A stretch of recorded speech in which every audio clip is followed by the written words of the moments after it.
ধর্ষকের মৃত্যুর আগে ধর্ষী তাকে মৃত্যুবরণ করতে হয়, এটা হচ্ছে আমাদের সোনার বাংলাদেশ। একজন ধর্ষকের জীবনের মূল্যটা এত বেশি যে তাকে ফাঁসির মঞ্চে দাঁড় করা যাবে না।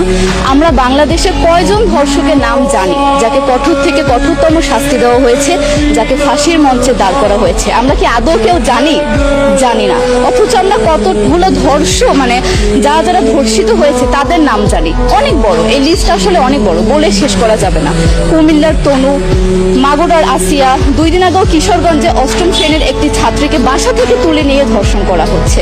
বাবার হাতে মেয়ে ধর্ষিত হচ্ছে, ভাইয়ের হাতে বোন ধর্ষিত হচ্ছে। আমরা আসলে নিরাপত্তা কোথায়? আমার মনে হচ্ছে আমরা যেন আইয়ামে জাহিলিয়া যুগে চলে গিয়েছি।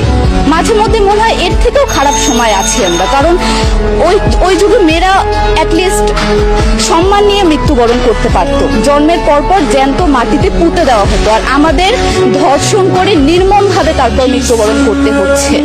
যদি সরকার আমাদের ওই নিরাপত্তা নাই দিতে পারে, তাহলে সরকারের কাছে আমাদের অনুরোধ, আমাদের জ্যান্ত মাটিতে পুঁতে দেখ। আমরা বেঁচে থাকতে চাই না, আমরা সম্মান নিয়ে মৃত্যুবরণ করতে চাই। আমরা এই দেশে থাকতে চাই না যে এই দেশে আমাদের কোনো নিরাপত্তা নেই, যে এই দেশে রাস্তা দিয়ে হাঁটলে আমাদের মধ্যে একটা আতঙ্ক কাজ করে, কখন কি না কি হয়ে যায়। আইন উপদেষ্টা বললেন যে ধর্ষকের নাকি ফাঁসি দেওয়া সম্ভব হবে না, তাহলে নাকি নিরীহ মানুষকেও মাঝে মধ্যে ফাঁসির ব্যবস্থা করা, মিথ্যা মামলায় ফাঁসিয়ে দিয়ে ফাঁসির ব্যবস্থা করা হতে পারে। আইন উপদেষ্টার কাছে আমার প্রশ্ন, আল্লাহ না করুক আজকে যদি আপনার কাছের কেউ, আপনার বোন অথবা আপনার স্ত্রী অথবা আপনার মেয়ের সাথে যদি এরকম কোনো কিছু হতো, আপনি কি আসলে এটা বলতে পারতেন যে না, ধর্ষককে ফাঁসি দেওয়া যাবে না? কোনোদিনও পারতেন না। আপনি সবার আগে তার ফাঁসির ব্যবস্থা করতেন, সম্ভব হলে নিজের হাতে মেরে ফেলতেন। তাহলে আমাদের বেলায় কেন এত বৈষম্য? আমরা কি দোষ করেছি? আমরা কি নারী না? আমরাও তো কারো বোন, আমরাও তো কোনো বাবার সন্তান, আমাদেরও তো বেঁচে থাকার অধিকার আছে, তাই না? কিছু হলে মেয়েদের পোশাকের দোষ দেওয়া হয়। আমার কাছে প্রশ্ন, একটা 8 বছরের শিশুর মধ্যে এরকম কি থাকতে পারে যেটা একটা পুরুষকে অ্যাট্রাক্ট করবে, যেটা একটা পুরুষকে সিরিয়াস করবে?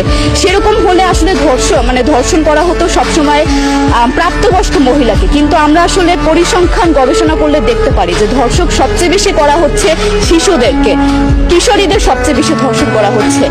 দৃষ্টিভঙ্গি পরিবর্তন করুন, চিন্তা ভাবনা পরিবর্তন করুন, ধর্ষকদের আইনের আওতায় আনুন। যদি আইন উপদেষ্টা অথবা প্রশাসন যদি ধর্ষকদের শাস্তির ব্যবস্থা না করতে পারে, আমাদের হাতে তুলে দেন, আমরা নিজেদের হাতে শাস্তি দিয়ে দিতে পারবো। এই সাহস আমাদের মধ্যে আছে।